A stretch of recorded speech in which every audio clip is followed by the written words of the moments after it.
वर्धा जिल्ह्यातली आर्वी होती. त्या आर्वीमध्ये काँग्रेस कमिटीच्या वतीनं महात्मा ज्योतिबा फुले यांचा 200वा जयंती उत्सव, द्विशताब्दी जयंती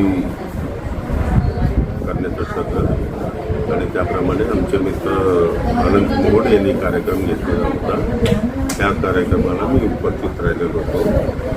त्याच्यानंतर मी कार्यकर्त्यांशी बोललो विदर्भातल्या, तर सगळे विदर्भातले कार्यकर्त्यांनी मला सांगितलं की भीमशक्तीची बैठक पश्चिम आणि पूर्व विदर्भातली आपण नागपूरला बोललो.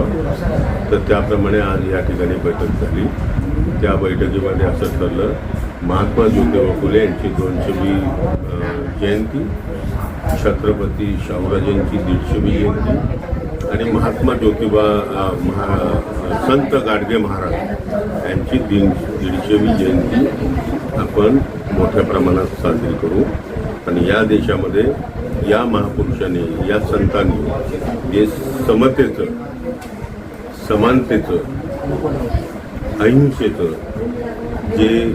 अहिंसेचा जो विचार दिला, त्या विचाराला तिलांजली देण्याचं काम या देशातला विषमतावादी, जातीयवादी पक्ष आज करत आहे. आणि त्यामुळे देशामध्ये असंतोष पसरलेला आहे जातीच्या नावाखाली, धर्माच्या नावाखाली. तर तो असंतोष संपवायचा असेल, पूर्वी तो असंतोष होता. महापुरुषांनी ज्यावेळेस काम सुरू केलं त्यावेळेस प्रचंड असंतोष होता मागासवर्गीयामध्ये, अस्पृश्यांमध्ये आणि इतर समाजामध्ये, की ज्यांना कुठल्याही प्रकारची समानता नव्हती, कुठल्याही प्रकारचं बंधुत्व नव्हतं. परंतु गुलामगिरीचं निमित्त करून या सगळ्या समाजाला गुलामगिरीच्या बेड्यामध्ये अडवून टाकलेलं होतं. परंतु या महापुरुषांच्या महत् प्रयासानं, त्यांच्या उपदेशानं त्यांनी त्यावेळेसच्या विषमतावादी संस्कृतीच्या विरुद्ध प्रचंड लढा दिला आणि त्या लढ्यामुळं आज जो समाज या सगळ्या गोष्टींना बाहेर पडला आणि गेल्या 150 वर्षापासून या समाजानं सगळी चोखडं फेकून दिली आणि तो लोकशाहीच्या दिशेनं सामाजिक, आर्थिक, शैक्षणिक दृष्ट्या मजबूत कसा होईल यासाठी. आणि संतांचा जो विचार होता, त्या महापुरुषांचा जो विचार होता, त्या महापुरुषांच्या विचारानं गेल्या 100 वर्षामध्ये हा जो परिवर्तन झालं, या परिवर्तनामध्ये समाजवादाला चालना मिळाली.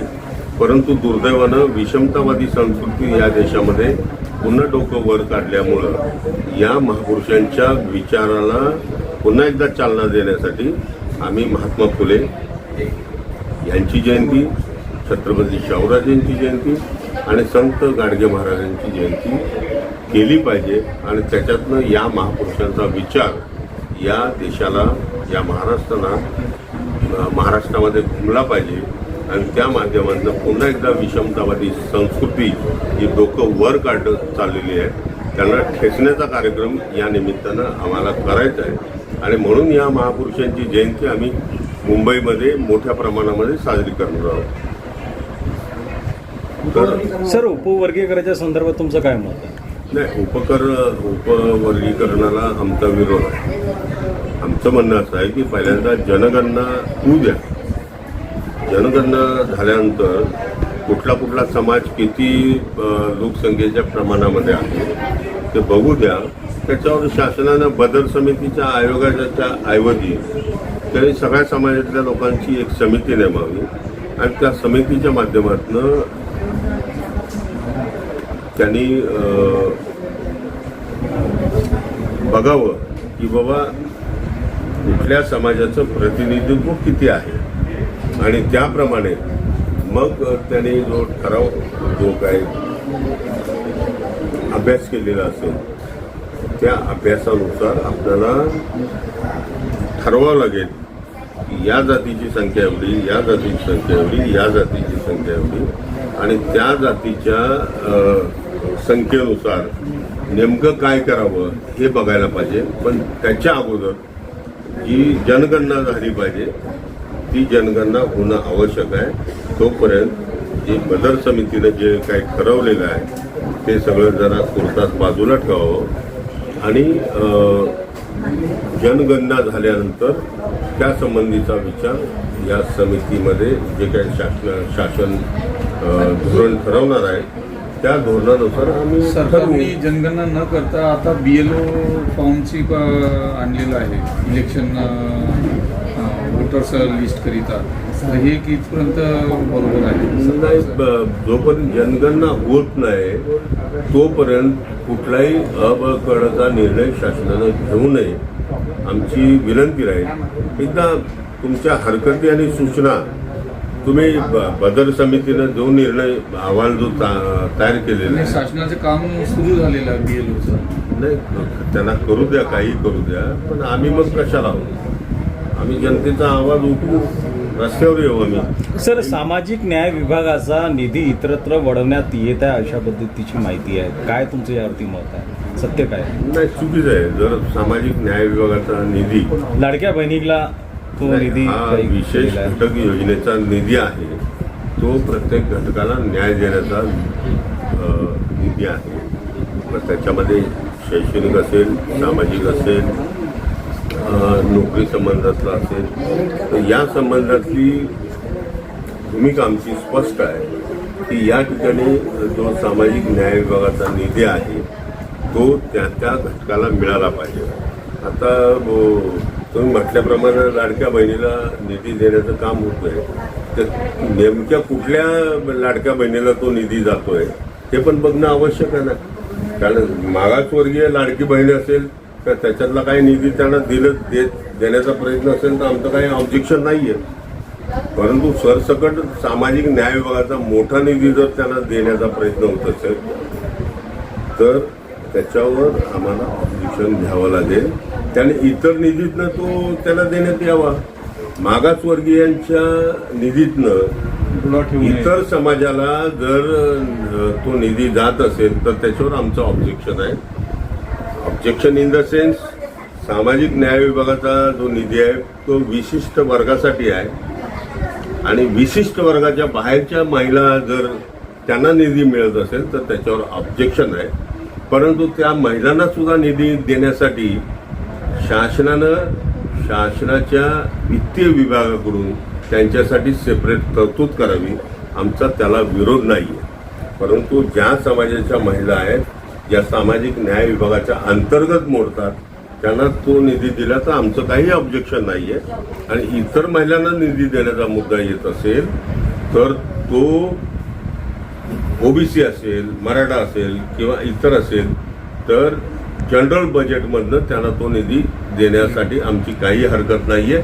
त्यांना त्या लाडक्या बहिणीनं आमच्याच आहेत, मराठा असतील, OBC असतील, त्या बहिणी आमच्याच आहेत.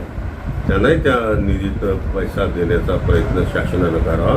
परंतु प्रॉपर सामाजिक न्याय विभागाचा निधी जो सेंट्रल गव्हर्नमेंटचा जो नीती आयोग आहे त्या नीती आयोगाच्या गाईडलाईनप्रमाणे मागासवर्गीयांसाठी जो निधी उपलब्ध करून देण्यात आलेला आहे तो त्यांच्यासाठीच खर्च करण्यात यावा ही आमची भूमिका आहे. माझा एक प्रश्न आहे. अभिजित दिपके नावाचा तरुण आणि वांगचुंग हे जे आहे हे दिल्लीला आंदोलन सुरू आहे आणि गेल्या अनेक दिवसापासून आंदोलन सुरू आहे. परंतु केंद्र सरकार ही गंभीर नाही विद्यार्थ्यांच्या प्रश्नांवर, तरुणांच्या प्रश्नांवर. तुमचं यावर काय मत? नाही, माझं मत असंच आहे की या देशामधला जो तरुण आहे त्या तरुणाला कुठल्याही प्रकारची मदत केंद्र शासनाच्या माध्यमातून व्हायला पाहिजे ती होत नाही. पेपर लीक होतोय या संबंधामध्ये त्यांचं आंदोलन सुरू आहे. शासनानं या संबंधामध्ये ज्या उपाययोजना करायला पाहिजे होत्या त्या दुर्दैवानं होत नाही. आणि हा पेपर फुटीचा जो प्रश्न आहे तो सातत्यानं जनतेच्या नजरेसमोर येत राहिलेला आहे. याचाच अर्थ असा आहे की केंद्र सरकार असेल, राज्य सरकार असेल, या दोन्ही सरकारचा या यंत्रणावर कुठलाही नियंत्रण राहिलेलं नाहीये आणि त्यामुळेच हा पेपरफुटीचा प्रश्न सातत्यानं समोर येतोय. एवढं मोठं प्रकरण झाल्यानंतर पुन्हा पेपरफूट होते ही अत्यंत दुर्दैवी बाब आहे.